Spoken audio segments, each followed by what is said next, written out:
વડોદરામાં ધાર્મિક ભાવના અને ભક્તિનો માહોલ જોવા મળી રહ્યો છે ત્યારે શહેરના વાસના ભાયલી રોડ પર આવેલ શ્રી પંચમુખી હનુમાનજી મંદિર ખાતે 25 વર્ષ પૂર્વ પૂર્ણ થવાના ભાગરૂપે ભગવાન શ્રી રામના જન્મોત્સવ નિમિત્તે તેમજ હનુમાન જન્મોત્સવની ભવ્ય ઉજવણીનું આયોજન કરવામાં આવ્યું હતું।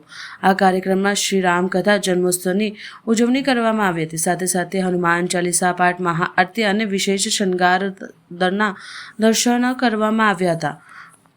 ભક્તજનો માટે महाप्रसादी પણ आयोजन કરવામાં આવ્યું હતું।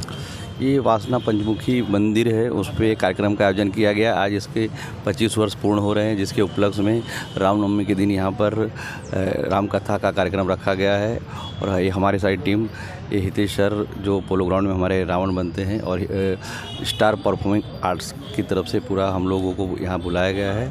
और इस कार्यक्रम में जुड़कर हमको बहुत ही अच्छा लग रहा है। और आज रामनवमी के दिन हम लोगों को ये किरदार मिला, इसके लिए हम लोग अपने आप को बहुत ही सौभाग्यशाली समझ रहे हैं। मेरा नाम शुभम यादव है। मैं बरसों से पोलो ग्राउंड दशहरा जो होता है वहाँ पे राम का किरदार करता हूँ हितेश सर के साथ। आज आ वासना भायली मेन रोड पर आवेलू है આપણે શ્રી પંચમુખી હનુમાનજી મંદિર આપણે છે। આજે રામનવમીનો આપણે ઉત્સવ ઉજવીએ છીએ અને આપણા મંદિરના આજે 25 વર્ષ પૂર્ણ થયા છે। એના માટે આપણે રામનવમી રામ જન્મ કરીશું। આપણે અહીંયા ભગવાન આપનું રામકથાનું આપણે આયોજન કરેલું છે અને આપણે મહાભંડારનું પ્રસાદનું આયોજન કરેલું છે। સવારથી કયા કાર્યક્રમ? સવારથી આપણે પહેલાં આપણે ગૌપૂજન આપણે સવારે કરીશું, આપણે રામકથાનું આપણે આયોજન કરીશું આપણે, અને મહાપ્રસાદ કરીશું, આરતી કરીશું, અને રાતના મોડે બી મહાઆરતી કરીશું આપણે, અને ભંડારાનું બી આયોજન કરેલું છે આપણે અહીંયા। મારું નામ ભાવેશભાઈ પટેલ છે। શ્રી પંચમુખી હનુમાનજી મંદિર તરફથી હું સેવા કરું છું અને ટ્રસ્ટી છું। અને અમારા શ્રી મેન ટ્રસ્ટી છે પરેશભાઈ પટેલ છે, અને અમારી આ બધી સહયોગી ટીમ છે। અમારા બિમલભાઈ છે, અમારા મહારાજ છે, સહયોગી ટીમ છે અમારી।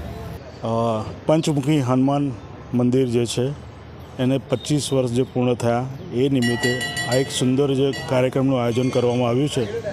એમાં Hitesh Shah shining star performing art જે છેલ્લા 15 વર્ષે એક્ટિંગના વર્કશોપ કરે છે, એમાં અમુક લોકો મારા સ્ટુડન્ટ પણ છે।